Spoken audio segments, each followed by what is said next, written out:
Tom Donahue and Paul H.O., who have the documentary Guests of Cindy Sherman here.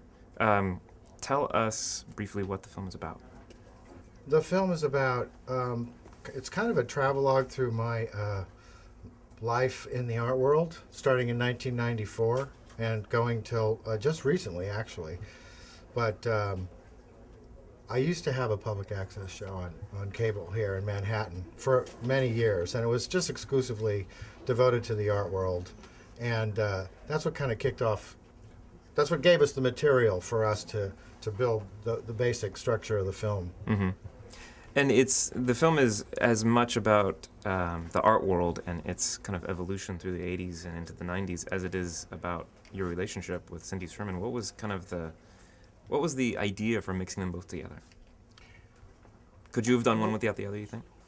Well, having covered the art field and having started from scratch, it was like, I was started at the bottom and worked my way up. So I actually was working with and interviewing and getting artists in the studios and the art galleries. And so it was, I'd gotten to the place where I was interviewing people like Andre Serrano and Fred Tomaselli and Alex Katz and Barbara Kruger, those types of artists. And so that there was a little hop to Cindy Sherman. Mm-hmm. She was the hard one. Mm-hmm. She never did interviews. She never showed up on camera, except for still cameras. Mm-hmm. And it was kind of a lucky break. Yeah. Right, and I think ultimately, to answer your question, is that the film isn't so much about Gallery B as it is about the art world and his journey from the outside to the inside, mm-hmm. and then how that changes him and how that changes his perception of the art world as the art world changes around him. Mm-hmm. Yeah, because it's interesting. You're an outsider, and then you kind of become this insider that starts to feel like you're an outsider when you become kind of a guest of Or realizes how he was an outsider yeah. in a way that he didn't before. Yeah. Well, as you know, there's like a lot of different levels to any sort of cultural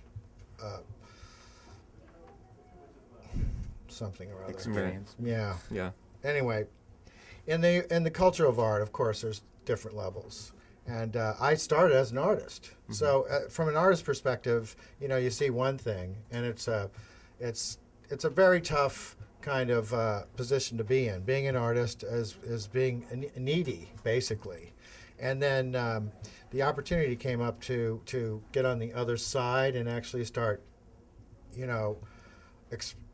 looking at and documenting the art field itself. And that sort of really put everything together for me. Mm-hmm. I found that to be actually more interesting, way more interesting than being an artist, because it was more unique to the milieu. Mm-hmm. So it was the story is very personal. That's the only way we could have made the film, was that this became a personal exposure of the kind of material that I had. I mean, so Tom is great at being able to storyboard this material, which I had it, but I'm not an editor. Mm-hmm. I couldn't really make sense of it, and Tom was really, is brilliant at being able to take this unbelievably disparate bunch of stuff and build something out of it. Mm-hmm. Tom, talk about that. When you saw the footage, where did the style come from? Well, it was a challenge, but it was really compelling to have all of this footage of Gallery B and then all this footage of Paul and Cindy, and dealing with the relationship, and all these interviews we did where people were either friends of Paul, friends of Cindy, or Peter Galassi, the head of photography, the curator of MoMA. And how do you put all these people together and tell mm-hmm. the story? And then you have Cindy's background mm-hmm. and all this great archival about Cindy. Mm-hmm. In the end, I think it was a study in contrast between who Paul was, who Cindy was, what it's like to be outside, inside, what it's like to be a woman, what it's like to be a man in the art world. So I think I found what the core of the story was gender-based. Mm-hmm. Cindy's work. I mean, I think ultimately, I would say, to me, the theme of the film is that people can't change. People will always be who they are, no matter what the circumstances are. Mm-hmm. Paul cannot change. He is himself, whether he's outside or inside. Well, thank you. He has a very powerful personality. Cindy dresses in hundreds of different outfits, and that's made her career. Mm-hmm. And ultimately, though, I mean, she doesn't change either. And here's a woman who constantly shifts identities, and here's a guy who has a very strong identity. He's squashed by this woman who doesn't seem to have any kind of fixed identity. So to me, that became the kind of the core of the story, and everything else in the film relates or builds around that central thesis. And we should clarify the title of the film comes from a moment when you were at a Cindy Sherman, and somebody's putting on It's a a dinner small for them. fete. Yeah. Yeah. Yeah. Yeah. Well, Could you yeah, talk about that moment? Well, that would give away a lot of the movie, I Would it? think. Yeah, I think Okay. it would. I think that's such a key moment in the film. But you know, it is about a place card that says "Guest of Cindy Sherman." That named the film. It was a natural evolution of building the film. But it was you know, it was a real experience. It was a disturbance that caused me to have all of a sudden this this Satori moment, right? Because yeah, I was having a struggle with my own identity at that point, having been with Cindy for 5 years, and you know, she's really well known. She's an incredible influence. She's a historical figure, and quite frankly, I'm not. I mean, I think that we had a great relationship, and I really loved her, and I think we had a really good time. The crossroads, though, is about, you know, role reversal. You know, I was support, and I was glad to be support, but it became very tough for me. Even at that, you know, it became tough. Has Cindy seen the movie? Yes. Yeah. There's a disclaimer on the website from Cindy Sherman about the movie. That just appeared, yeah. It just appeared. Yeah. What's the story behind that? Does she not really want to be associated with the film, or?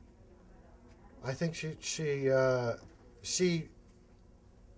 really avoids attention, for one thing, and no one from that sector of the of her professional life had. I guess I'd really had underestimated the fact that the film was a real thing and was actually had some sort of weird potential of becoming something that was a little bit more noticeable than just being inside of the art world. And the fact is that things that happen inside the art world generally stay inside of the art world, unless it's like a Picasso sells for $71 million. And, you know, this story seemed to kind of bounce above it because it's a girl meets boy story. And it's you know, girl has a hard time with the boy because the boy has a hard time with who she is. You know, she makes more money, she's more famous, and you know, it was a little. I'd say that you know, it really did. It took a toll on me. Yeah. I mean, I have an ego. I have no ego at all. That's not true. That's a big, huge ego. That's why You're lucky. Yeah. That's why I've I get insisted that on sense, being actually. in this On in this camera, shot. not just a two-shot. Yeah. Yeah. Camera swings around. Yeah.